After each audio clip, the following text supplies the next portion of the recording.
Hey, this is Jay Scott from the Big Buck Registry's Big Buck Podcast. I want to let you know who's coming up next on the Big Buck Registry show. Larry Weishuhn, one of the most recognized whitetail hunters in America. And guess who I found right here?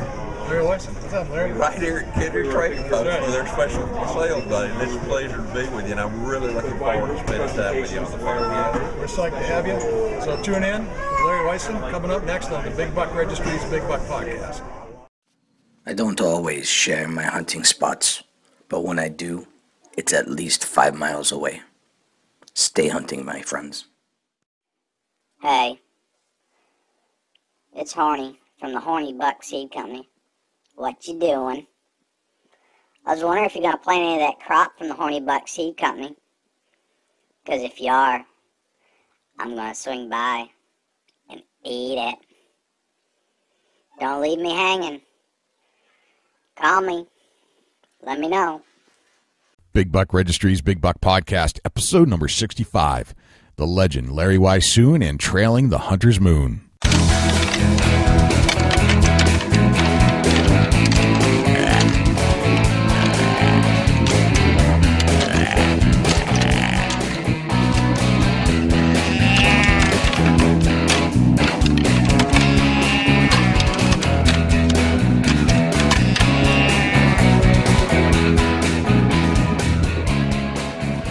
Big Buck Registry is a virtual museum of hunting stories. We preserve a piece of Americana by interviewing and recording hunters about their hunts and experiences from across the country.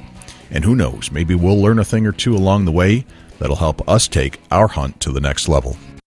I'm Trent Cole. And I'm Richie Elam from Blitz TV. And you're listening to Big Buck Registry, Big Buck Podcast. Hey folks, this is Dean Vanier with Northwoods Common Sense, and you're listening to my favorite and most informative hunting podcast show on the internet, Big Buck Registry's Big Buck Podcast. Hey, this is Doug Castrava from the Horny Buck Seed Company, and you're listening to my favorite podcast on iTunes, the Big Buck Registry's Big Buck Podcast. Hey, what's going on? This is Jay Scott, your host of the Big Buck Registry's Big Buck Podcast. Thanks for tuning in again to the show. I'm sure you're listening in your car, or you've got some earbuds in, and you're probably going to listen to this guy over here too. Dusty, what's happening? Man, I'm almost speechless. Speechless? What? Almost. What almost. Since when? I mean, that's like a miracle. I'm almost speechless, man. Why? Because of our guest. I've been thinking about this for a very, very long time. But, you know, I'm amped up. Hunting season is close. Every time we get on here, we're another few days closer to whitetail bow hunting season. Come on. Yeah, I mean, the bow season is pretty much in full bloom across the country, I think, as far as I can tell. Maybe a couple spots that haven't opened up, but hey, man, it's showtime. Yeah, it's definitely, the air is right. You know, they're talking 65-degree mornings coming up here soon here in Ohio. And wow, I am really, really, really getting excited. How about 49 degrees? How does that make you feel? Wow, that's hunting weather for sure. That's like in the stand weather. We had that this past week. Really? Yep. Wow. It was in the morning. Of course, it warmed up to like 75, but still, when you feel 49-degree weather at night and you're covering up, you're like, it's time, baby. Let's go. It's time for sure. Absolutely. Yep. You know, if you ain't amped up for hunting season, something wrong with you. Dusty, would you like to explain to our people that are joining us right now who we've got on the show tonight? We have a legend. A legend. Legend. Truly a legend. Truly a legend. You know, somebody that's really, really done some amazing things for the whitetail habitat management, food supplement for the whitetail, and all kinds of other critters that roam the woods. Man, it's just, you know, the excitement of having this special guest on with us. You know, we're going to learn something. We're going to talk about some things that he's mastered. You know, that this guy can take a set of antlers and bring a buck right in his lap. And that in my eyes is very impressive. Yeah, he's been doing it for over 30 years. And I grew up by watching this fine gentleman on TV teaching me how to hunt whitetails. And he is a gentleman. I mean, he's a gentleman of the finest caliber. Yes, sir.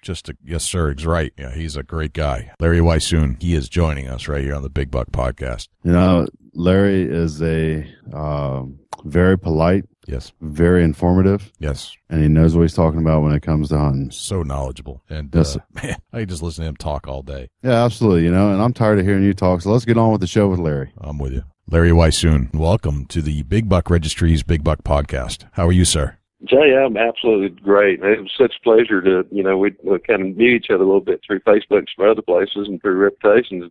And finally get to meet you at the Kittery Trading Post this past weekend. It really was a great thrill as far as I'm concerned. I had a chance to listen to the bog bout. I can't even talk this evening. It seemed like you got me excited, by golly. Nice. All right. We like to hear that.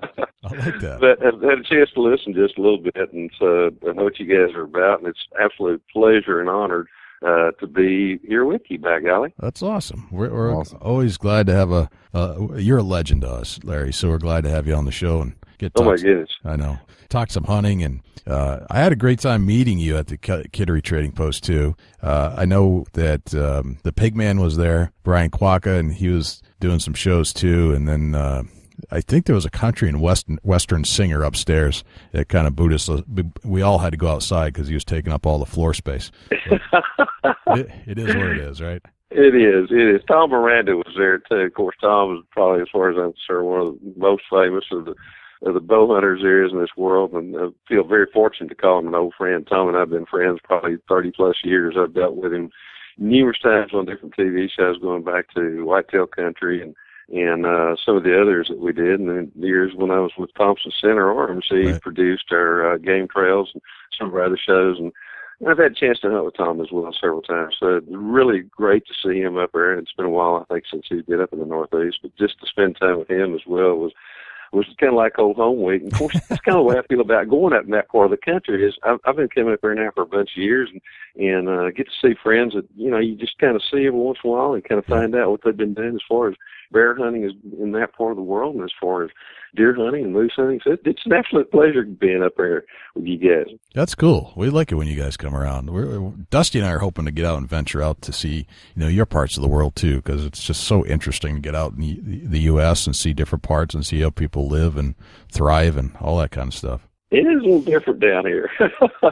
That's cool. That's it. That makes it interesting for me, anyway. It does. Yeah. It does. Yeah. Larry, tell us a little bit about yourself. Where did you grow up? I grew up about 90 miles west of Houston and kind of right along the edge of the Gulf Coast area of Texas, just kind of in the gravel hills in a little German-speaking community called Zimmerzeit. Matter of fact, I couldn't always speak English until I started school, and because of all of our families and neighbors spoke German. But No kidding. grew up out in the country, and my dad loved to hunt coonhounds and ran coonhounds at night and chase beagles with chasing rabbits rather with beagles in the afternoon when we had time. And so I kind of grew up in a hunting and fishing community. Started fishing with my granddad back even long before I can remember. I mean, they'd come by and pick me up, and we'd go dig worms, and we'd head to the local creek to see and catch what we could, So grew up in that kind of situation, and gosh, people ask me, says, when did you start hunting? And honestly, I can't remember. My dad and granddad started carrying me around on their back, squirrel hunting primarily. We had a few deer and hunted deer, but didn't see any, But at the same time, I started hunting with them so far back that I really can't remember when I actually started hunting. I remember my first squirrel, my first rabbit, my first deer, all that other kind of thing, which came a little bit later on. But been doing it for a long, long time. And been very fortunate, as a career. I came along at that time when there was interest in whitetail deer, but not to the point as it became. John Woodard started writing about mature whitetail bucks and Peterson's hunting, Field and Stream, Outdoor Life, and those others. And I was very fortunate to have known John, who's a very, very dear friend during my early years as a wildlife biologist. And after I graduated from Texas A&M, or really before I did, I was doing wildlife disease research to the Department of Veterinary Pathology, and so when all this interest really first kind of got started in whitetail deer, we were developing a lot of the early management programs. We were doing a lot of the nutritional research and all those things through Texas A&M University, but then also with the Texas Parks and Law Department. So I was kind of at the right place at the right time and didn't mind stepping out and stepping forward, trying to learn as much as what we could. That's awesome. So when did you decide to do your first television show? What year was that? Actually it goes, I just graduated from Texas A&M University, and there was little radio station locally. It was TAMU, and it was the Texas A&M University station. And a guy by the name of Larry Godfrey had a little outdoor show on that network, and I did a bunch of stuff with Larry on hunts for whitetail and some fishing and things like that, and that goes back to about 1971. Gotcha. So started a long, long time ago, and then really kind of got into the TV thing when all the interest in whitetail deer was just in its infancy. John Wooders and Jerry Smith and I did a video called Whitetails Judging Trophies, which was the first time anybody had ever run any kind of videotape in terms of how to age deer, how to field judge deer, and those kind of things. And as a result of that, Bill Jordan had just started Real Korean Bill, and some of the guys back in, David Blanton, and had just gone to work for him, and they were looking at trying to do outdoor television shows. And so because they knew what I had done as far as whitetail deer is concerned, and they knew Texas was a destination that they wanted to get into, they contacted me, and a friend of mine, Bill Whitfield, and I set up a lot of the hunts those guys first did. And so I was really involved in those early shows that Bill Jordan and the guys did with Realtree, and which led to a lot of different other things. So, I mean, it goes back quite a few years when you get right down to it. I was going to say, I recall watching you on TV when I was just a young guy, and I think I was intrigued by your white beard even back then. Like, well, it was just turning. It used to be a brilliant red. And it used to be red. Turning about. Right. It's like, that. It's like, this guy is the coolest guy I've ever met. He's sitting here rattling big deer, and I wasn't even paying attention. I didn't know where you were, but I said, this is a cool show, and it would mesmerize me, and I'd wait for it every week to come back out, and it was one of the first shows that ever caught my attention. And lo and behold, probably 20 years later, 25 years later, here we are talking on the radio, and actually, I was like, this is awesome.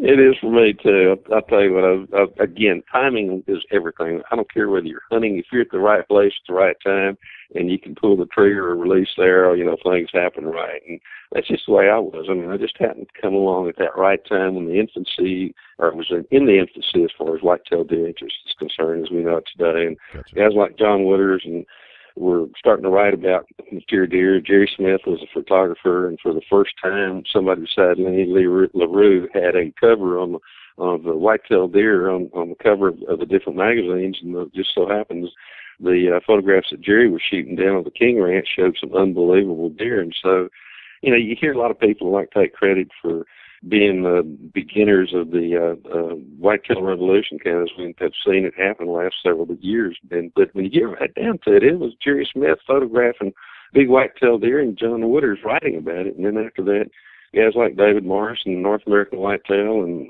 Buckmasters and all those others kind of followed after that. Right. But those two guys, really, when you get right down to it, were the ones who really started. And then you had Murphy Ray and Al Brothers back in 1976. I'm starting to write a book called Whitetails Producing Quality Whitetails. And between all that, it really kind of is what started all the interest like we see in whitetail deer these days. That's very fascinating. You always kind of wonder where it all starts, and to the point where it is today, because it wasn't like that before that. I don't think there was a whole different mentality about whitetails. But there was. I mean, it really was. Like I said, Lenny LaRue was a photographer, and almost anytime you saw a whitetail deer photograph, either he or Irwin Bauer were the two that did photography on whitetail deer. And most of the time, they had just nice little bucks, and I'm talking about 1.5, 2.5-year-old deer. But when Jerry started photographing these older mature bucks, people all of a sudden started paying attention and going, oh my gosh, whitetail get be pretty darn nice deer. And really kind of, we've come a long way. We really have. We still have a long way to go in a lot of ways, but when it comes to whitetail deer management and whitetail deer hunting, we've come a tremendously long way. Right, gotcha. So when did you decide to take this filming that you did and turn it into a career? I used to be on staff with a lot of the different national magazines like Deer and Deer Hunting and Shooting Times and Whitetail Journal, was a whitetail columnist for North American Hunter for a long time, and a bunch of those things. And of course, what we saw is I could see down the way that even though at that time magazines were king, and we were just starting to see some of the first deer hunting shows, the first hunting shows kind of as we know these days. There were a few, like you go back to American Sportsman many, many years ago, but we saw those starting to begin, and I could see that over a period of time, a lot of the money that had previously been going to magazines in terms of advertising dollars was going to be siphoned off toward TV shows. So from an economic perspective, that was one of the reasons I kind of didn't abandon writing at all, but I kind of started shifting a little bit more toward TV, and it was more of an economic kind of thing and a matter of opportunity, I think, than anything else. Those first TV shows that we did many years ago, I mean, we did a little bit about Realtree Outdoors, and when TNN first started doing those, I mean, it was absolutely amazing the number of people watching and the response that we got when we did a show. Right. Yep. That's what I remember was the TNN shows. Right. Exactly. I mean, at one time that basically was the only network that was really showing any outdoor hunting shows of any kind. And, there might be the occasional local show or something like that on one of the local networks, but when TNN decided they wanted to do outdoor shows, I mean, it really brought it to the forefront. Right. Fascinating. All right. So you've been around for a while. This is an industry you've been in for a long time. How do you feel like when you come across a new hunter that's just getting into the field? Does that still excite you today? Absolutely. I am absolutely thrilled when anybody gets into hunting. We put a lot of emphasis on bringing kids into hunting, and that's extremely important. But to me, I don't care whether if that individual is 2 years old or whether he's 102 or she's 102 years old. To me, bringing new hunters into the field, and I've had the opportunity to spend time with all different age classes, and both men and women and boys and girls, and introducing them into hunting. And when you get them into hunting, and it doesn't really take a whole lot of a shove, you just kind of have to create an opportunity for them to do so. You can just watch your eyes light up, and all of a sudden the entire world changes for them, and it absolutely changes to the good for them. So yes, I really still get excited, seeing people getting into the outdoors, and with the talks and things that we do at a lot of different places. You run across people that are just now getting into hunting, or they're even thinking about getting into hunting. Hunting is so important when it comes down to the perpetuation of wildlife and habitat.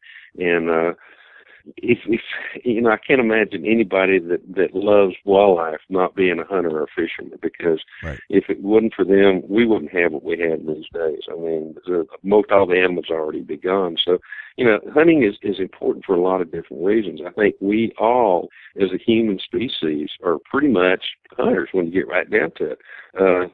Those of us who love the outdoors and pursue the outdoors and pursue animals, we're hunters. And then we've got a few people out there that don't like us hunting and shooting and all that. And, they're hunters too, whether they like it or not. But, they're hunting for ways to prevent us from doing it, I guess. So whether they like it or not, we still can kind of classify them as hunters. Right. I agree to that. I have to share a little story that occurred at Kittery Trading Post. I came up the stairs to find you later in the day, Larry, after the event was starting to wind down, so we could do just a quick video. And we were sitting there chit-chatting, and this I call him like a classic New England redneck, basically, came up to the stand. And let me describe the stand. You had a chair, kind of a tall chair, and a tall table, and there was a commemorative, I think it was a 22, if I'm not mistaken. It was the 50th anniversary of Ruger 1022's rifle there. Yep. And it was on the bench, or on the table, and it was displayed nicely. And you had some of your flyers out and some pictures for signatures and things like that.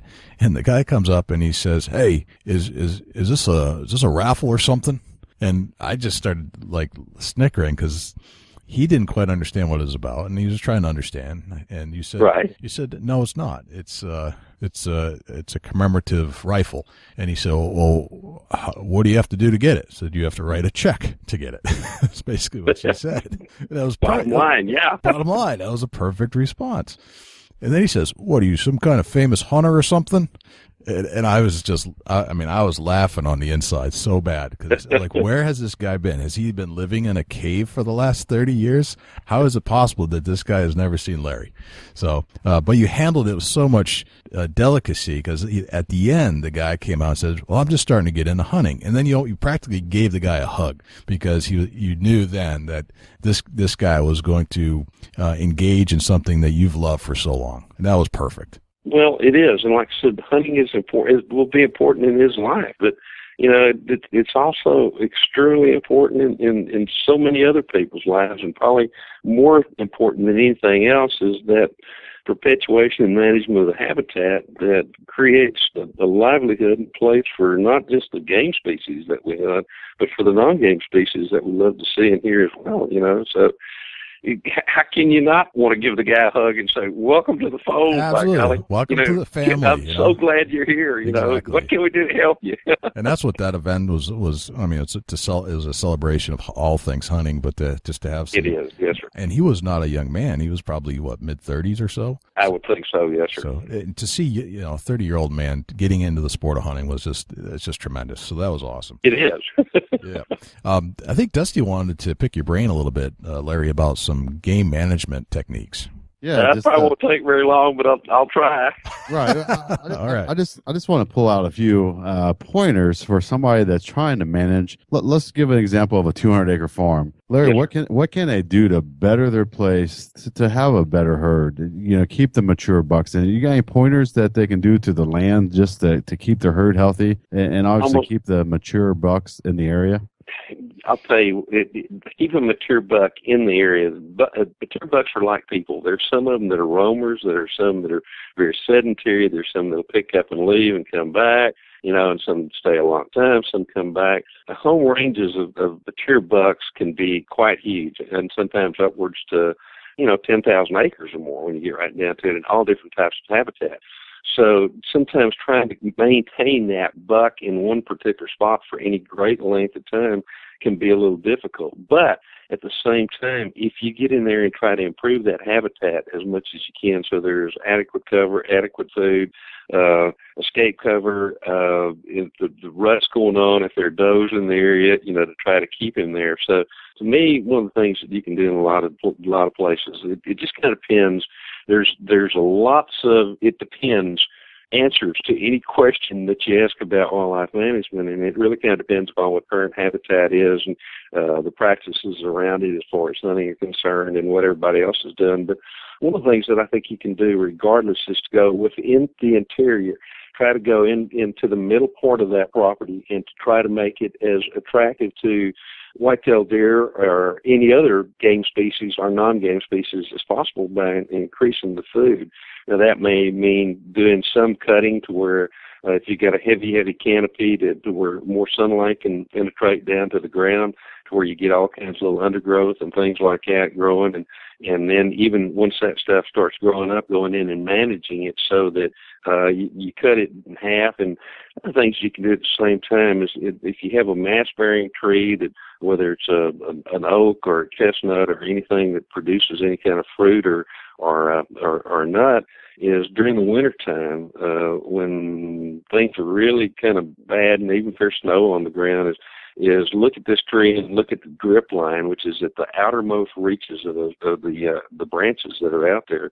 And what you can do is you can go to the local feed store, seed dealer, hardware store, whatever, and the way you suggest people to do is buy some the cheapest fertilizer that they can find, and then go right along that drip line and dig a little trench, whether you have to, even if you can, if the ground isn't frozen, and dig a little trench and just kind of pour a little bit of, just do a trickling of fertilizer all the way around the entirety of that drip line. And so that's going to do several things. And one, it's going to help feed that tree. And if it produces any kind of a mast, it'll generally make it sweeter, whatever it is, whether it's acorns, whether it's fruit.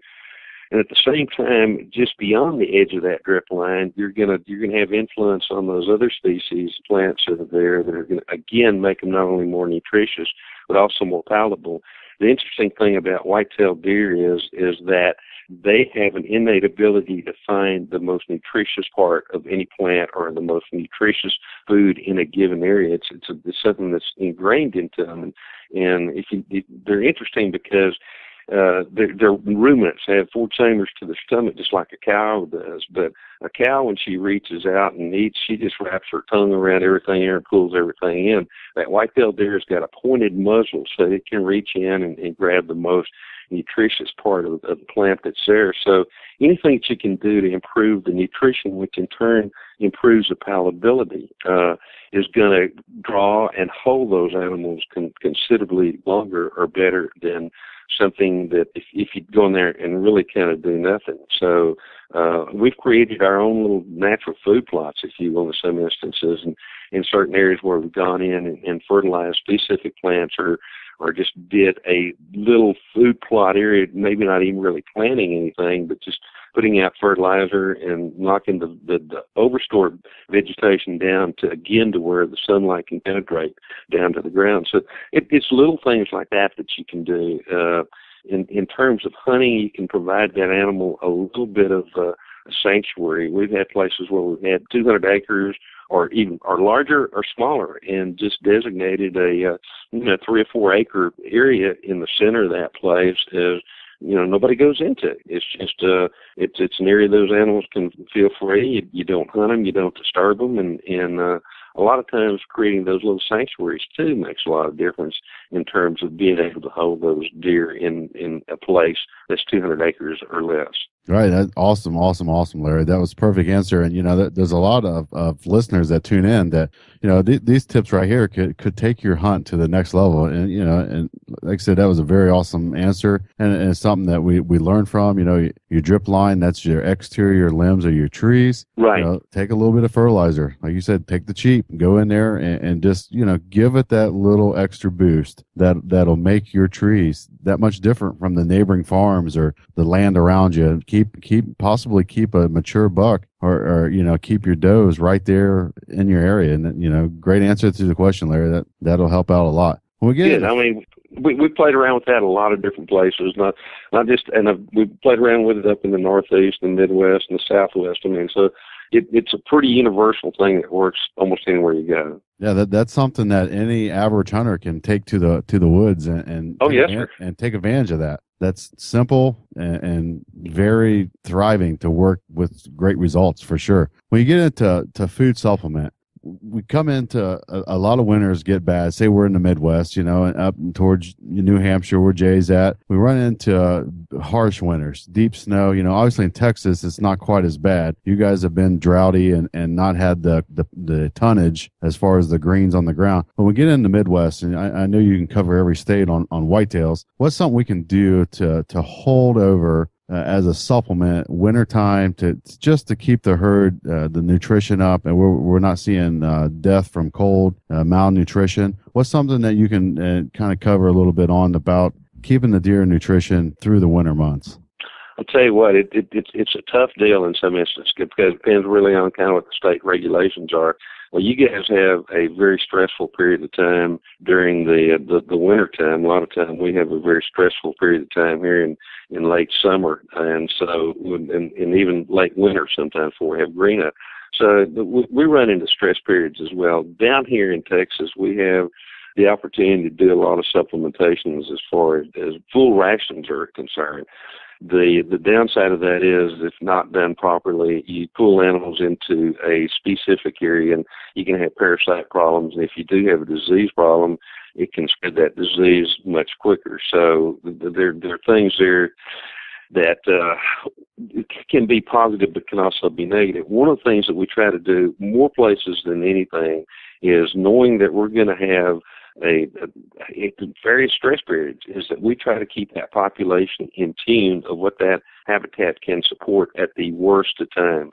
That's one of the reasons a lot of places that I've dealt with in kind of the southern part of the country, we've carried a deer density of let's say a deer to 35, 40 acres, simply so there's food available when times get really, really hard. So that's one thing that can be done. The downside of that is we as hunters have a tendency to want to be able to see a lot of deer when we go out, rather than spend weeks and weeks and weeks, and hopefully we get to see one. So there's some other things that can be done in that part of the world. Again, with the fertilizing, there are things like in some areas you do have a little bit farther south, honeysuckle, which is an evergreen. A lot of the briars and berry vines that you have, the raspberry vines, blackberry vines, again, those respond very, very well to fertilization. So to come back to that same sort of thing, I think what can be done in a lot of those areas is to go in there before the winter, during the growing season, maybe in the summer or even in the early spring, because sometimes it takes a little bit of time for the fertilizer to actually break down, is fertilize those areas to where you get a tremendous amount of growth creates a really good rootstock, and so they can take a little bit more browsing pressure than it might otherwise.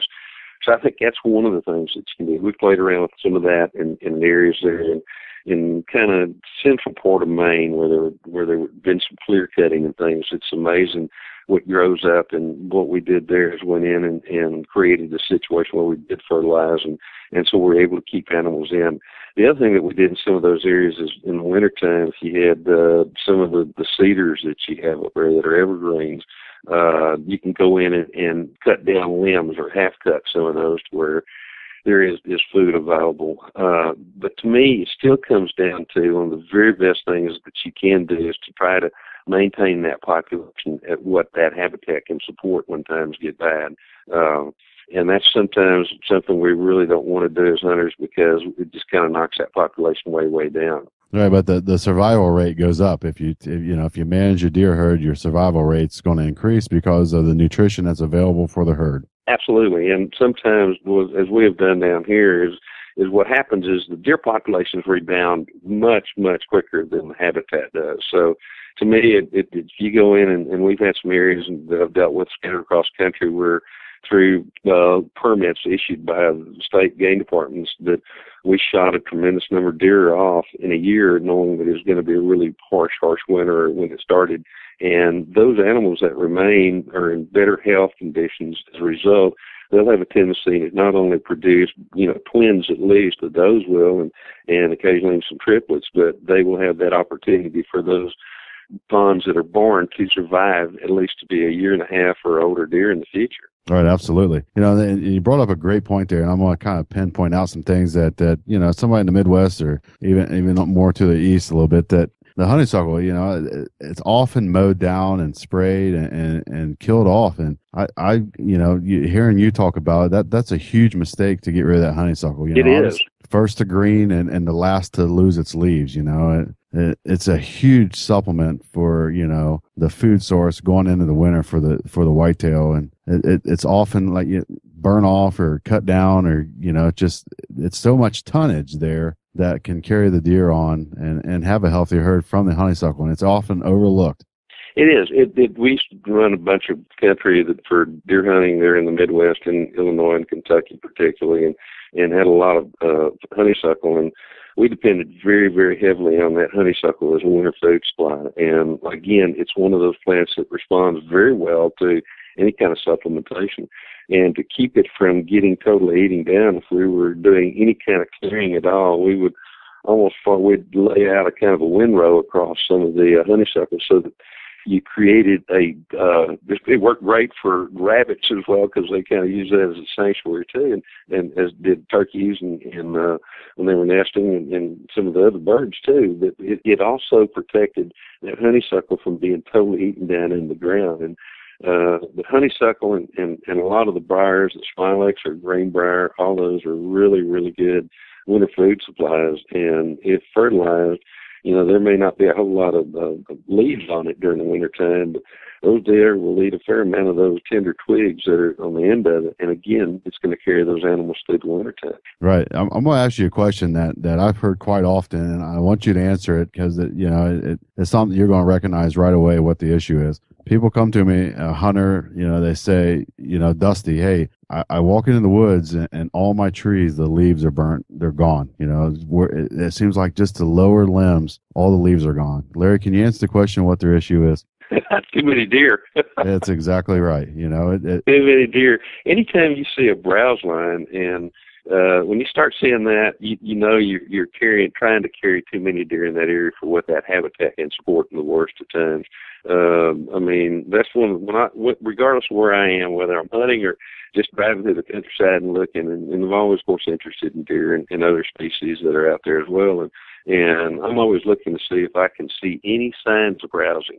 If you start seeing any appreciable signs of browsing, it tells me that you're carrying too many deer for what that habitat can support. And the two things that you can do there is either reduce that deer herd to what it can carry and so it can make it through the worst of times, or to determine ways that you can increase the food supply on a daily basis, not a seasonal basis, but a daily basis, to maintain that population at the present level. Right, and that's where it comes into deer management from a hunter. That helps the world go round when we reduce the herds down. If it wasn't for the hunters, and obviously the traffic takes care of quite a few deer around here in Ohio. But, we manage the deer, things stay healthy. The trees will be literally burned up if it wasn't for the hunters and management and us taking that in control. And, disease would be traveling around quite a bit. That's where a hunter plays a huge role. And it's, something that we got to pay a lot of attention to. That's for sure.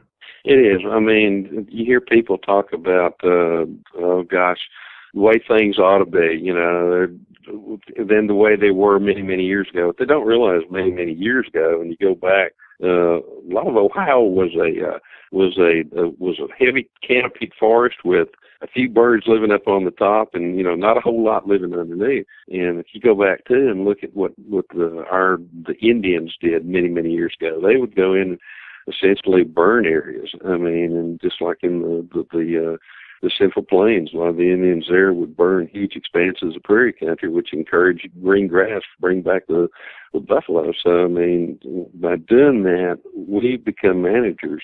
And with the world as it is, with our population that it is, and our demand for human food and human habitation in areas like that, it becomes ever more important for us as hunters to properly manage the habitat that remains and the animals that are there. And one of the ways of doing that is to manage the wildlife populations that exist upon that habitat as it is, so that you can perpetuate it into the future, not only from the habitat perspective, but also from the game and non-game species as well. Awesome. Right on. That's very correct. And, it's something that we need to pay more attention to in management. Yes, sir. For sure. Let's get away from deer management. I want to get into something here that every year, this is no kidding. I'm going to be honest with you. Every year I get on the net and I look you up. I get close to the rut and I think that my rattling skills need to be freshened up. So come on, Larry, let's talk about some rattling. Rattling. All right. That sounds cool.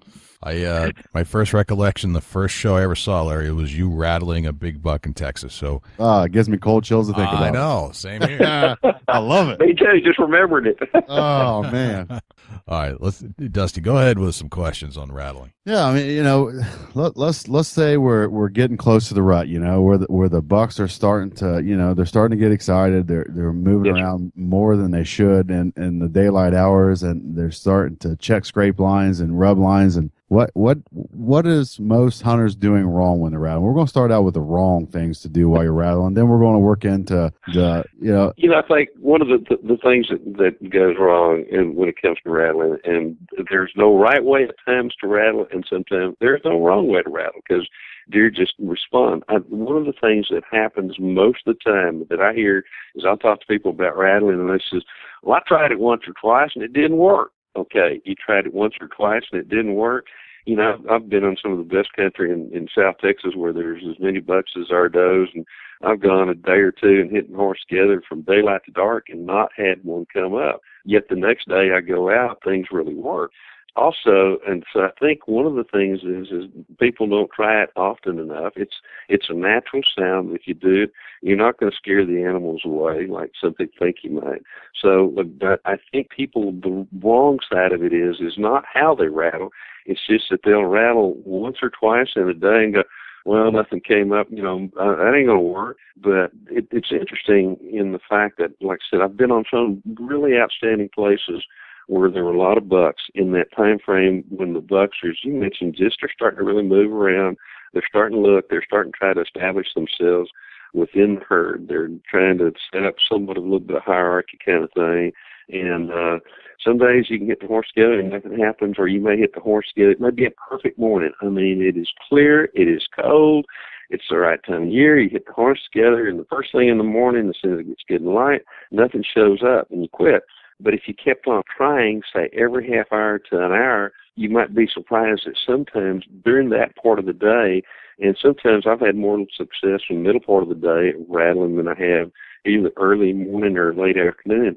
The other thing is you have to remember, and people have to remember this, to hit the horse together. Deer have a tendency to circle you and then come in directly downwind. I've had opportunities to sit where I could watch people rattle. I've had people watch me rattle from a distance, and I've gotten into a thicket and rattled, and had a guy sitting up on a high spot, and he was watching. And I finally, after about 2 hours, walked out and said, "Well, nothing came in," and he goes, "Nope, you're wrong. We had about 10 different bucks that came in, but they stayed just beyond sight of where you could see." So a lot of times when we've hunted in situations, we've done this in the Midwest where it was thick, we've done it in the Northeast and the Southeast. Down here, if you've got a trusted hunting partner, we'll get somebody to rattle on them and take turns. One guy rattles on the ground, the other guy moves out maybe 40, 50 yards downwind, directly downwind, and you rattle, and your partner sits out there, and he sees deer that you may not see. That's an awesome tip right there. That's awesome. I like to hear that. A lot of times, too, in country, and particularly over in the eastern half, you can't see very far sometimes, simply because dead undercover, the ground cover and all that kind of stuff. So what we'll do is we'll get a guy set down on the ground to do the rattling so that you can kick brush, make all kinds of noise, and not fall out of a tree or whatever, and put another guy 30, 40 yards absolutely straight downwind and put him in a tree. And it's amazing sometimes the animals that come in that the guy that's actually rattling will never see. They come in, but the guy that's sitting out there hid, because, again, I've been very fortunate where we had almost controlled situation where we had somebody set up where we could really keep an eye on what's going on. And almost always, not always, because deer individuals, almost always they'll come in, particularly mature bucks. And I've watched mature bucks circle downwind 50 to 60, 70 yards to where the guy was rattling, stand there for 30 minutes, hardly moving a muscle. And finally the guy gives up or whatever, the deer catches the scent of the hunter, and he just turns around and walks away. The guy that rattled it never saw, but had there been somebody there, as a hunting partner looking farther downwind, they'd have taken a really good deer. Right. Yeah, absolutely. Would you say this is a true statement that a mature buck does not always blow and run out? He just turns and walks out, makes no sound. I would say that in most instances, a mature buck is going to come in. He is not going to blow. He's going to be absolutely quiet. He is not going to lift his tail and run. He's just going to very politely turn away and walk away. Like a gentleman. Like a gentleman who knows he's not something ain't quite right, and it's time to get out of here. Right on. That's funny.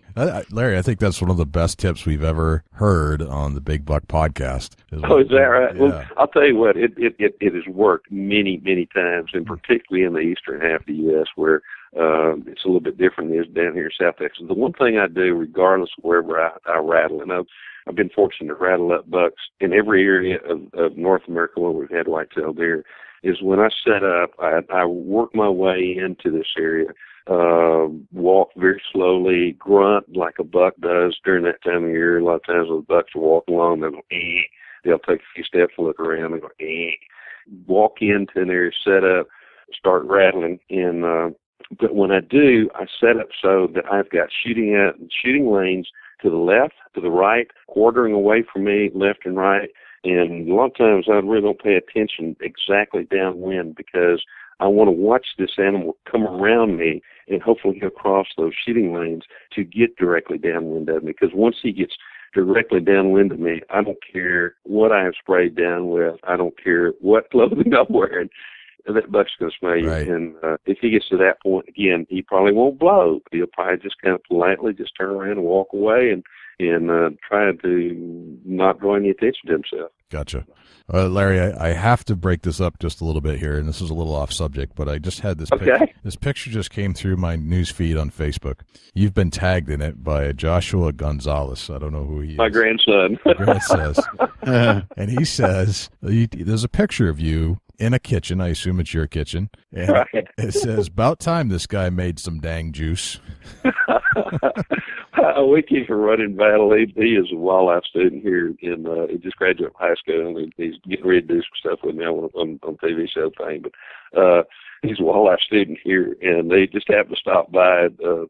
And every time they've been here, we have a running battle. We mix orange juice with a couple of other things and keep it in the refrigerator all the time. And gotcha. And he and I have a tendency to try to drink it down to where it's not really time to fill it up yet, but you drink it down to where there's just a little bit, maybe a drop or two still left in that pitcher. So that's kind of like that's what he was referring to. It looks like probably your kitchen, I would assume. And it is. You've got some carrots, an avocado, looks like some Canada Dry Diet Ginger Ale, I think. Absolutely, yep. You're very observant. Yeah. Some little cherry tomatoes, I think, maybe. Cherry tomatoes, and yeah, exactly. And then there's some juice you're pouring into a blender, getting ready to juice it up.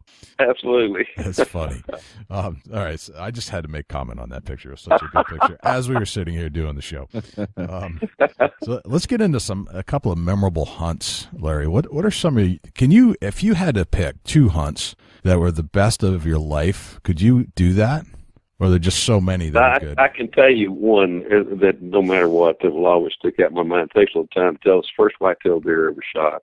I was convinced that I grew up, as I said, hunting, but we had deer, yet we didn't have very many. So if you shot a deer, you're an absolute hero in the community. And it was opening morning. I was sitting up in a tree with my granddad's single shot shotgun, 12 gauge. He had passed away about 3 years earlier. So I started hunting with it, and I'm sitting there, and it's opening morning, and hear a shot in the distance, and almost immediately I hear this animal running toward me, and I'm sitting up in an oak tree, probably a good 30, 35 feet up above the ground, back when I used to hunt in trees.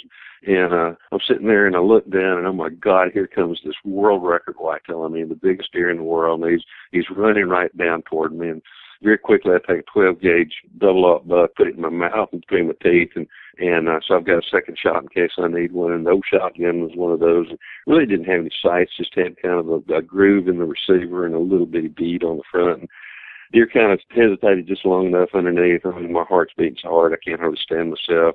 Cocked the hammer, kind of get the bead on the shoulder of that deer, pull the trigger, and the deer goes down. And oh my God, I got the world record deer. And just about that time, the deer jumps up, and I'm going, oh my gosh, now the world record deer is getting away from me. And I'm going, I got to reload. So I broke open the shotgun, and so I grabbed a hold of the fore end of the buttstock. And with that old shotgun, like so many others in that era that they were made in, if you tugged a little bit too much on the fore end, it disengaged the barrel.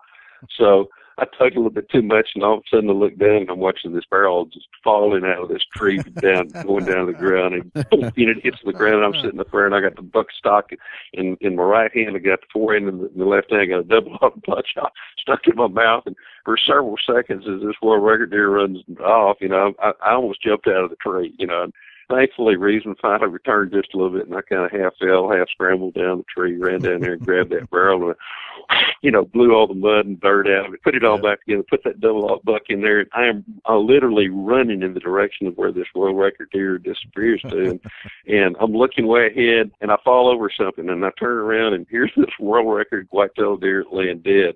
And the adrenaline starts leaving my system, and I watch this world record whitetail deer shrink down to a little spike. It's got 5-inch horns on one side. I got a 5-inch horn on one side and a 4-inch horn on the other side. So, without a doubt, I mean, it's a memory that I will never, ever, ever forget. And to me, I had him mounted by a taxidermist there that really thought what you did is just kind of cut the horns off, put it on something that kind of resembled a whitetail deer, I guess, and stretched the skin on, and it's just a little old neck mount. Been fortunate to take some really good deer, but it came right down to it. If I had to get rid of all my mounts that I have, it'd probably be that one. Had a little thing that looks like a rat with horns that I would keep. Right. Just kind of reminds you about the emotions that you go through when you're in that stand. Oh, absolutely. Right. Whether it's a giant deer or a little deer, the emotions tend to be very similar, no matter what comes through. They really can. I mean, I tell stories about how ladies are they're genuine killers. They're inborn killers. I mean, it's amazing.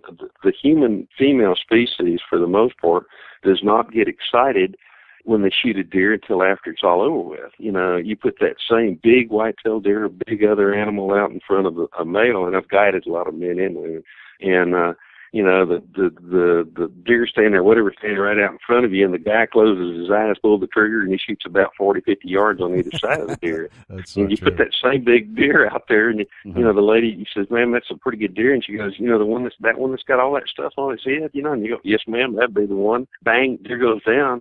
No emotions at all from that lady, from having just killed her, just natural born killers, until you get started walking toward that deer with her, and then all of a sudden their voice gets higher and higher and higher. Her knees get wobbly, and then they get excited. And I've often said, if there was a feminine trait that I wish I had, it would be that, because I'm one of those who, now, I've taken a lot of animals with all kinds of things, particularly that go bang and a few that go twang. I still have to talk myself. It's, settle down, don't get overly excited, pick your spot that you want to place the bullet, all those kind of things, and still get excited. So at this point in my life and career, I don't think that excitement's going to leave me. So I'm very thankful for that, but I still wish I had that one feminine trait that I could pull out of a lady and say, "Okay, I'll switch with you. You get excited beforehand, and I'll get excited afterwards." Now. There you go. That is so.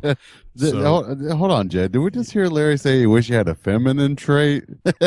Yeah, if there was ever a feminine trait that all the rest I can have. Right. But I'm with you, Larry. I think that's one. If I could just calm down just a tad. It's tough. It's tough. That's I will tell you one other memorable hunt. I've hunted a lot with handguns, each time with Thompson center arms, and now hunt with riggers. But I was on a place in South Texas with a dear friend of mine, and we'd been trying to take this old Mateer 6-point. We had trail camera pictures of him the whole time we saw him at night, and we hunted this deer for days and days and weeks, and every legal means that you could hunt one, and didn't see him. And so finally I'm sitting out there one morning, and unfortunately too, it's back when we were doing Winchester World of Whitetail, had a cameraman with him, and this deer walks out. And he walks out at about 75 yards, and I am shaking so badly. I mean, worse than when I shot my first deer. And when I finally closed my eyes and pulled the trigger, the bullet hit about 30 yards in front of the darn deer. Right. And the deer runs off, and the cameraman looks at me and goes, "What in the heck's going on?" And I mean, it was just one of those deer that, for whatever reason, not big. It was just one that we, whatever, just flipped that switch as far as I'm concerned. And it flipped it on me, and I missed the deer by a good 35, 40 yards. It's just that emotion that overcomes you. I don't know what it is, but I'm with you, Larry. It happens to me. It has happened to me frequently. Just it's great. It's great, though, isn't it? It is. It don't get no better. No, I wouldn't trade that excitement for anything. It's just amazing. No, sir. But boy, it sure makes you screw up now and then. That's for sure. It does. It does. It happens. Let's talk a little bit about the Extreme Huntress, Larry. Yes, let's talk about a little bit what's going on in your career now. In my career now, it's just, we're, of course, very much involved with the Training the Hunters Down TV show. That my primary sponsor, my title sponsor, is Dallas Safari Club, and some other sponsors that I just really dearly love for Riggers, Ice, and Hornady, and Walls, and 10X, and these are companies that I have dealt with and would use, frankly, regardless. I mean, I love their products. But with this particular show, I've been very, very fortunate. We started about 3 years ago. I've been doing all kinds of shows, and our shows at one time or another were some of the top rated shows by Nielsen ratings and all those. And I appreciated that. But just we just weren't getting the quality that I knew we were capable of producing, and the shows, I wanted them to be a little bit different in terms of quality. And so I started my own company again. And out of it came Trailing the Hunter's Moon, which is the title I used of a book that I wrote several years ago. And it's basically what I've done most of my life. The Hunter's Moon is that first full moon in November, but I've trailed that Hunter's Moon regardless of the time of year all over the world. And so that's where the vast majority of my focus is right now is in producing that show, which appears on the Sportsman channel, and the things that go with it in terms of blogs and magazine articles and video shows and all those other kind of things. Gotcha.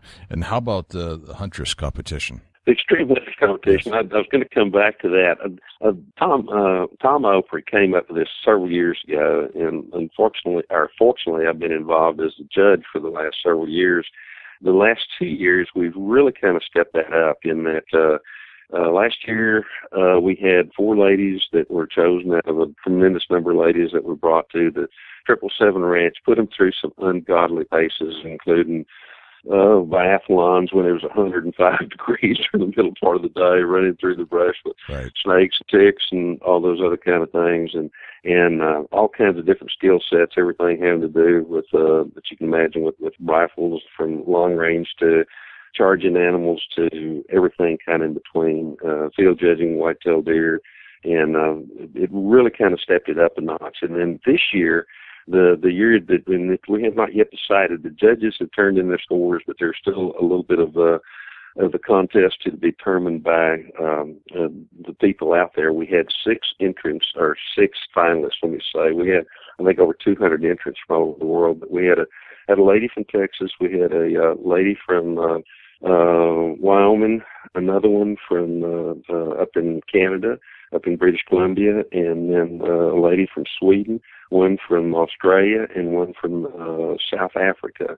And I will say this much, all 6 of these ladies I was extremely impressed with in terms of everything of their abilities to handle firearms, to a lot of them had shot a bow, but they'd never shot a recurve or a longbow, and we kind of threw that at them, and they reacted and learned very, very quickly, and put them through all kinds of shooting paces, all kinds of skills. Like I said again, running 2 miles and in the heat of the day, which in Texas can be hardly hot in July, and right down to doing a really nasty job of confronting them as we being anti-hunters, we being Olivia Nalos Opry, Tom's wife, and then my old buddy Jim Zumbo and I brought each one of these ladies in, and unlike us in real life, but who have also had to deal with the real life of anti-hunters, screamed all kinds of obscenities at them and wanted to see how that they would react. And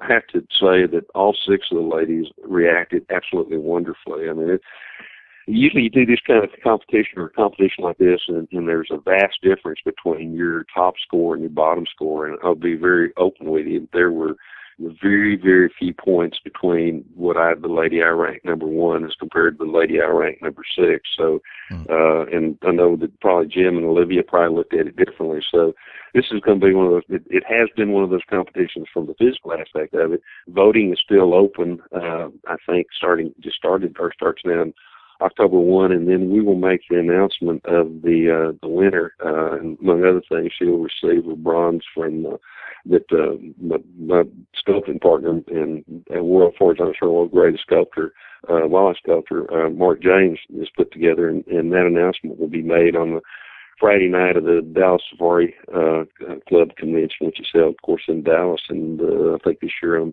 January the 16th or 17th or whatever that Friday night is. So unbelievable competition. I'll tell you what, my hat is off to all the ladies involved to just get it narrowed down to the 6 that we did. We had judges from all over the world look at their credentials in terms of what was presented to us, and tough competition from word go. And when we got the 6 finalists, I mean, unbelievable bunch of ladies is what all I can say. Yeah, that's the way you sum it up. Basically, it's the only way to sum it up. Just an amazing group of lady hunters, all just across the board. I mean, these I don't care who wins, quite frankly, because any one of the 6, that were the finalists, as far as I'm concerned, certainly all 6 deserve the title, as far as I'm concerned. Actually, I agree.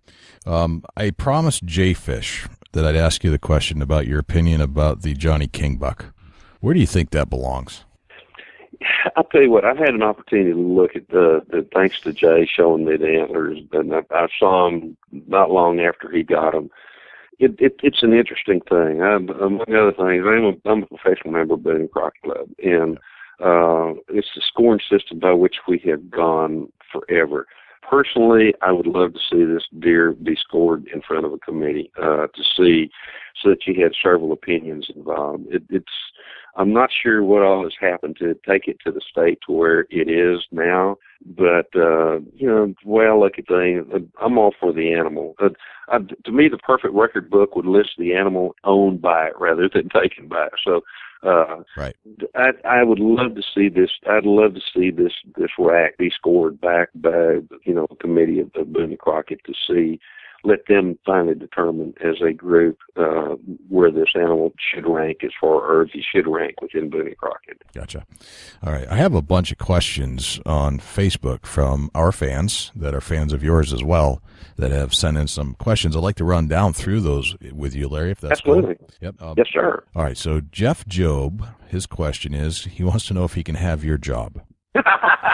I'll tell you what, tomorrow morning at 3 o'clock when I get up and start working on these articles that I've got due, I would gladly change places with him. All right, so certainly. Jeff Just Job, come on, by golly. Jeff Job has been officially hired as Larry Weisson's ghostwriter. Excellent. There you go. All right. Scott Thornton, he wants to know, in your opinion, what is the ultimate hunting revolver, both caliber and frame? I'll tell you my ultimate revolver. Years ago when I was on staff with Shooting Times and handgunning as a handgun hunting editor at the time, I got a Ruger Super Blackhawk in a 44 mag, a Ruger Super Blackhawk Hunter in 44 mag that I have used for a long time now, and it is, of all the handguns I've shot, is my favorite. It probably followed. I love single actions more so than I do double actions. Simply because I grew up during the cowboy era to begin with, and also with those, regardless of the caliber that you shoot, they are different in terms of recoil. The single action is the old peacemaker type grips, if you will. The double actions, there's generally a little knurl kind of thing so that it fits right in the web of your hand. So when you shoot a recoil and you absorb all the recoil rather than let it roll a little bit in the hand. So I love the single actions. That's probably my favorite personally out of the whole bunch. I've shot a lot of stuff with a lot of different other calibers, including brown bear and things like that, with a 454 Casull and 460 Smith & Wesson and 500 and 480 Ruger and some of those others. But that to me, still, when you get right down to it, I feel very comfortable. I've got a prototype Zeiss scope on it. It's a long eye release scope I've had on it. I shoot 240 grain Hornet DXTP and commercial ammo, and with it at 100 yards from a good solid rest, I can keep all 6 shots in about 2.5 inches, and I feel very comfortable with it shooting from a rest such as those done by Bob Geary and those guys out to 125 yards, and usually try to get within 100 yards or less of the animal, and I do that whether shooting a 454, 460, or whatever. So my favorite, Ruger Super Blackhawk pistol. Gotcha. All right, cool. Jeff Underhill, he wants to know how many whitetails you've harvested over your long career. I'm not much on the term harvested, so I'm going to tell you I have not harvested any whitetail deer. Right. I have taken and killed many. I have no earthly idea. Gotcha. To me, harvest denotes a standing crop that you can take a sickle and reach out there and cut the legs or cut the bottom part out of, whereas to take or to hunt or even to kill, even though that's not politically correct in some instances, to me is a much better term when it comes to taking animals. But I've been very fortunate. I worked as a wildlife biologist for a long time in research, and there were 2 guys, including me, and another guy named Rod Marber and I, who were the only 2 guys in the state of Texas many years ago who were allowed to take any game animals for research purposes, regardless of the species. And as a result of that, over that time, we shot many whitetail deer. And again, I've hunted for a long time, and I've hunted a lot of states, and I was never really one for keeping numbers, so I have no earthly idea. Gotcha. All right, so Keith Haffelin wants to know if he can hunt with you. Absolutely. Right. Anybody can hunt with me if they want to. We set our schedule up usually almost a year in advance for the TV shows that I do, either fortunately or unfortunately these days, everything I do when it comes to hunt, I don't get a chance to just go out and hunt for my own self anymore. There's always a TV camera. So I'm sure some of the outfitters that we go with, or some of the places that we have access to, would love to see me bring somebody else with Right, me. I bet, sure. I'm sure some of those, they would love extra company. I'm absolutely positive of that. Yes, sir. Now, Bill Lawrence. Bill was actually a fellow that I met up at the Kittery Trading Post, and he's the guy I was telling you about. He spotted my shirt and said, "Hey, you're Jay from the Big Buck Podcast." Yes, sir. I remember you saying that. Yep. Tell me about that. Bill Lawrence, he writes, and I think this is a question about which you prefer. Do you prefer tree stand, ground blind, spot, or stock as your preferred method of hunting?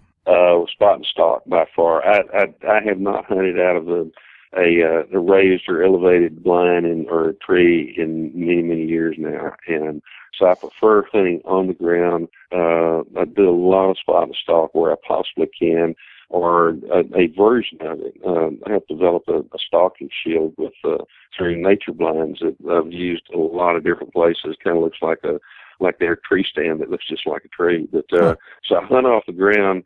And I love hunting off the ground for a lot of reasons. I love that eye-to-eye contact that you get, the challenge of dealing with that animal on the ground. And two, I've hunted a lot of places in the past where we had tree stands or whatever set up, and you're set up and the wind is perfect, and as the day develops, the wind goes totally to heck. Well, now you got a choice. You got to crawl down with that climber or whatever and make a lot of racket to go somewhere else, where if I'm sitting on the ground and things change a little bit, I just pick up and still hunt my way to another area, and I'm set up immediately without making a lot of racket. So I really like hunting. I really like hunting off the ground, and I love spot and stock. I'm glad to hear you say that, because that's actually, as I get older, I have drifted away from the stand hunting almost completely, and I've gone in the ground blind. I basically just go right to the ground. So I'm glad to hear you say that. That's nice to know. Let's see, Charles Byram, what is your favorite state or region for whitetails? And the same question for mule deer. On whitetails, I love Texas during the fall when they're coming to horns. Primarily because they come to horns here because, number one, we have a lot of deer. So when you go out and you hit the horns, if you got a lot of bucks out there, as we do, better chance that something will respond. So Texas has really long been my favorite place to hunt when it comes to whitetail deer. But I'll have to say that Kentucky runs a really close second. There's some huge bucks there not far off the northern, kind of south of the northern border a little bit. They're on the Ohio River that has been just they're unbelievably huge, and it's an area that I love to go into and hunt in terms of whitetail deer. So that's probably my second most favorite place. As far as mule deer concerned, right now, taking a good mature mule deer that if you're in the score that scores 180 or better, that's a tough assignment. I'll tell you what, there are very, very few places where you can do that with any kind of great consistency, and especially in terms of some instances now, if you're going to try to hunt some of those better mule deer areas, it's a draw situation that it may take you many years to draw a permit or license in that area. So one of the places that I really enjoy hunting is for mule deer is down in Storm, Mexico. It's a safe area as far as Mexico is concerned. It's a high desert, and I love hunting coos deer. Coos deer are probably my favorite animal to really hunt when you get right down there as far as North American game is concerned, or at least one of the favorites. And there's good hunting to be had. The ranches are huge. The animals have come back really good. The ranchers there have done an excellent job in terms of managing, and there's good age structure, and there's an excellent opportunity anytime you go out on some of those better ranches down there to take just an absolute monster deer. So I have to say that probably Sonora, Mexico is my favorite place to hunt mule deer. Gotcha. All right. Christopher Brammer wants to know what your longest kill shot is. I am not a proponent of long-range shooting. However, I do shoot long-range on the FDW. They're a sportsman all-weather, all-terrain marksmanship course, and do a lot of shooting up there at long range, both with pistols and also with rifles. Probably the longest one that I did, and it's not that I'm necessarily proud of it. It's just it was a huge animal, and there just wasn't getting any closer. And I knew my gun, and I knew what it would do at those ranges, and that happened to be on on a really big Coues whitetail down in Mexico, and it was with a Ruger American rifle in 30-06 shooting the Hornady, whatever 180 grain or whatever it was, Interbond in their American whitetail load. It was 762 yards. So wow. That's the longest one that I can confirm. I've shot it a few in earlier years, a lot farther than that, I think. But right. And again, I'm not a proponent of long range shooting. To me, the thrill in hunting comes in getting as close as you possibly can. Right. In this instance, that's how close we could get. There was no other way to get at this animal, and I knew my rifle really well. I'd shot it many times on the range out to farther than that, nearly 800 yards. So I knew the exact hold. I had a Zyoscope that I could do the dial up on. I knew my dope from my rifle from spending a lot of time with it, and all that kind of stuff, and shot from a very solid rest. But again, I would not recommend it. But that, again, is one of those situations as close as we could get. And it was an animal I really dearly, dearly wanted, and I knew that I could make a shot. And thank the good Lord, he guided the bullet, and I did. Right. All right. So David Childers wants to know if you're a real cowboy. You got me laughing. I wear a Western hat. I grew up out in the country where we spent a lot of time messing with horses and cattle, and to me, it's kind of like, am I a real Texan? Yeah, I am, but, just being a real cowboy means a lot of different things. It means something way beyond just wearing the hat and wearing boots and, and all that kind of stuff. It's kind of like, it's kind of like a state of mind. In terms of being a real cowboy means that you have a lot of respect for people, you treat people with respect and those kind of things. So it goes deeper than just wearing the hat and looking the part. It's the life that you live, and I strive to do that as much as I can. Gotcha. And I did notice that when we met, that when you met my wife, you took your hat off and you said hello, and then when she left the scene, you'd take your hat off, and that's part of that lifestyle I think you're talking about. It is. Yep. And Michael Ague wants to know who you were with on your first deer hunt and how big was your first buck? Well, as I told you, I was convinced it was the world record whitetail deer until I stumbled over it and found out it was a spike. And actually, it was a hunt by myself, but my dad was hunting not very far away, and my mother wasn't hunting very far away from where I was too. So I was with them basically in camp with my mom and dad. Gotcha. And my younger brother at that point. He was just a little baby, but it was pretty much a family affair. Very cool. Well, thank you for answering those questions for our fans. My pleasure. That was fun. Yeah, that was pretty fun. And Dusty, you got any questions for Larry before we let him go? I want to hear what your number one tip is, Larry, for whitetail hunting. Give us your number one tip. My number one tip for hunting whitetails is go hunting. Don't look for excuses not to hunt. It's too hot, it's too cold, the wind's blowing too hard. Go hunting and then pay attention while you're there. My dad used to put me on a deer stand, and he said, "Now, son, stay away." It didn't mean he knew I wouldn't go to sleep. It meant pay attention to what's going on. So to me, the biggest tip that I can give somebody is just simply to go out and hunt, and don't look for excuses not to.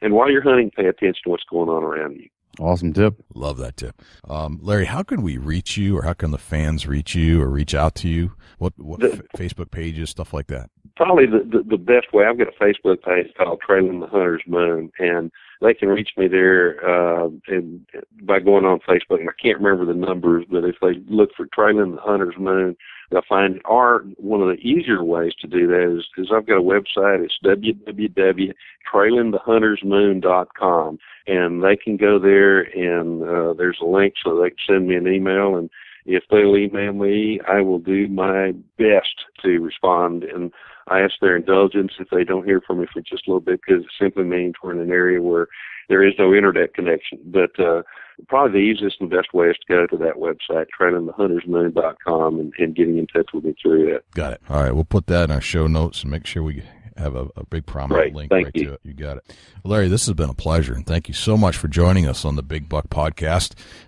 You've made it just a great treat to have you on, somebody I've admired from a distance for many, many years. So this is awesome, just awesome. Well, you guys are very kind, and I appreciate that, but it's been my pleasure, and it's truly an honor to be on with you guys. Thank you very much. Yeah, thank you for everything you've done for the industry too, Larry. That, from me growing up watching you and seeing where you started and where you are now, it's unbelievable. And we thank you for that. Yes, we do. Well, thank you. we're all in this together. So we got to strive to move forward. I'm with you on that. Absolutely. Thanks, Larry. Thanks again.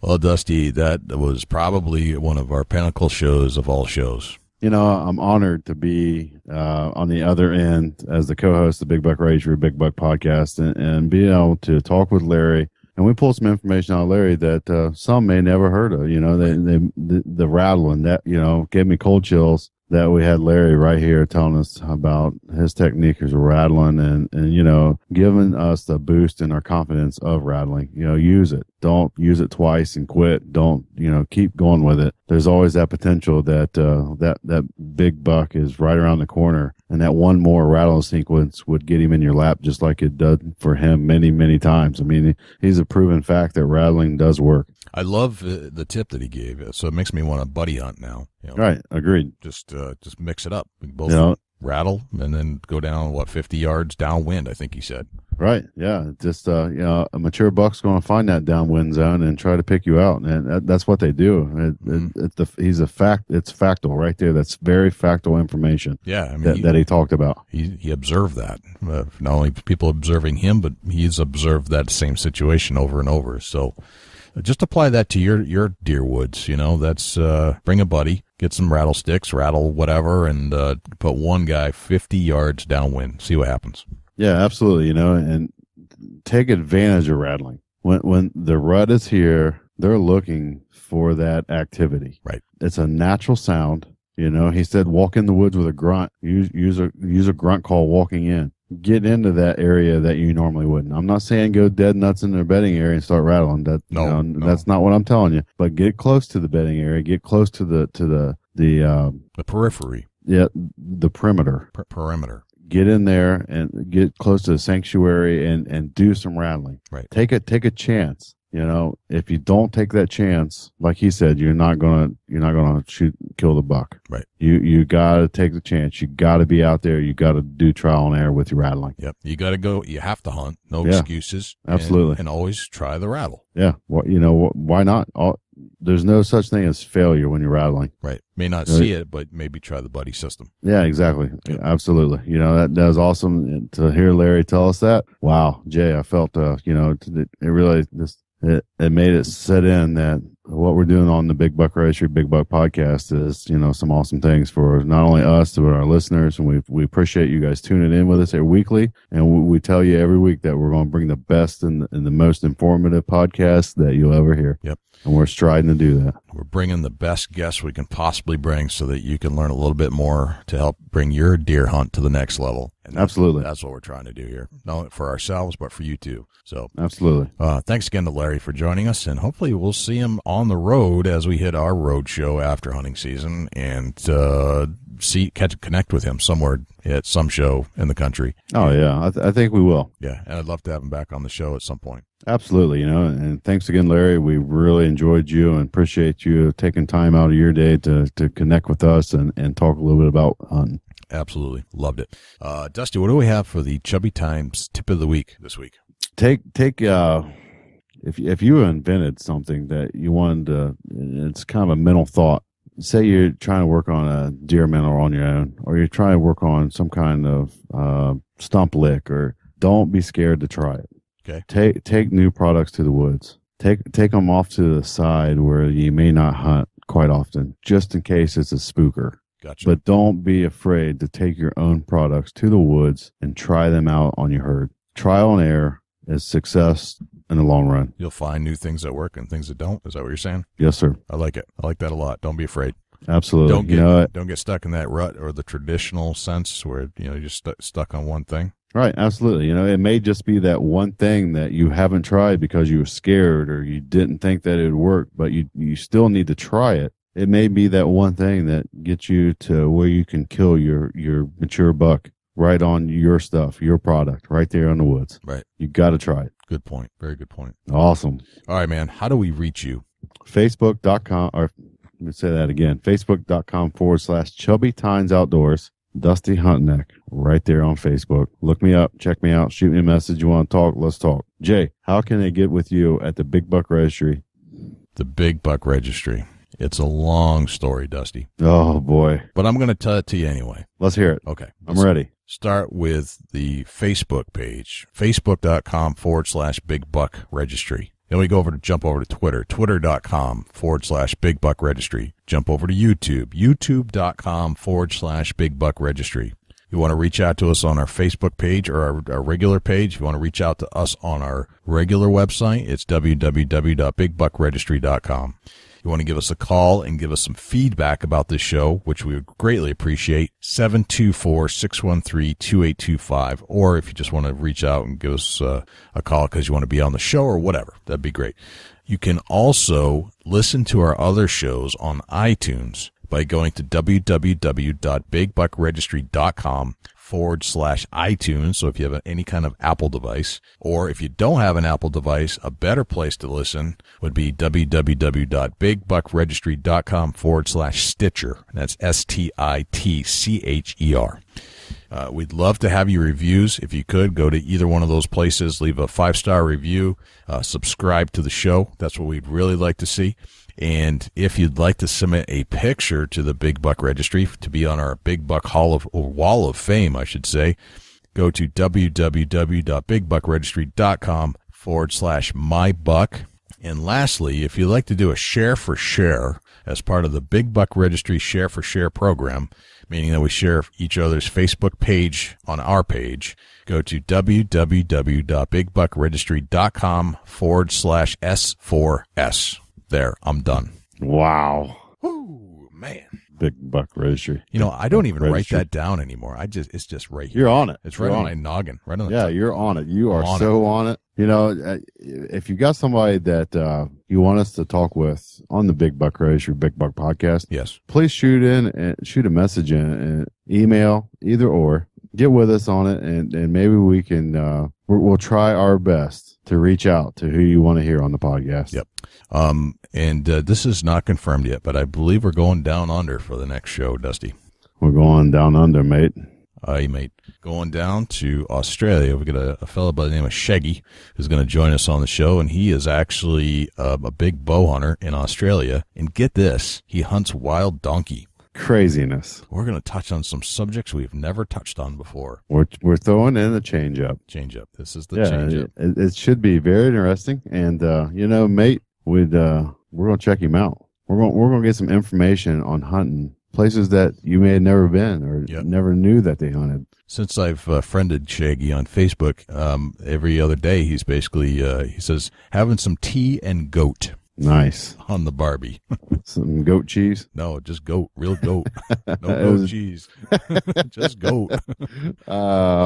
Craziness. Some crazy stuff. So yeah, absolutely. I look forward to that. And, man, what awesome things are happening for us here and for the listeners here at the Big Buck Registry, Big Buck Podcast. We love having you on with us, and we hope you enjoy it. It's a dream come true for Jay and myself. Yep. And we'll guarantee that we are going to get the best content that we can get for the listeners and the hunters, and maybe some hunters that are people that don't even hunt listen to us, that just enjoy the conversation with the other hunters, and what a group of people that the hunters are. Yep. And as we begin the 2014-15 season, I can't believe I'm saying 15, but 2014-15 hunting season, start to send in those new pictures as these big bucks fall. We want to see what's happening out there, and if it's one quality buck with one pretty interesting story because the picture's pretty darn interesting, beware. We might ask you to be on this show to tell your story. Yeah, absolutely. And be safe. We want you to make it home to be able to tell us the story. Yeah, always be safe in the woods. Double up on those straps to make sure they're still working if you're in the tree stand, and always know what you're shooting at. Always. Absolutely. Yeah. What a great show, Jeff. Great show. All right, just the best of the best. And man, thanks again to Larry. Absolutely. Larry, you're a legend. We look up to you, and we're very happy you joined us. Yep. Well, man, I think that's a wrap. Awesome.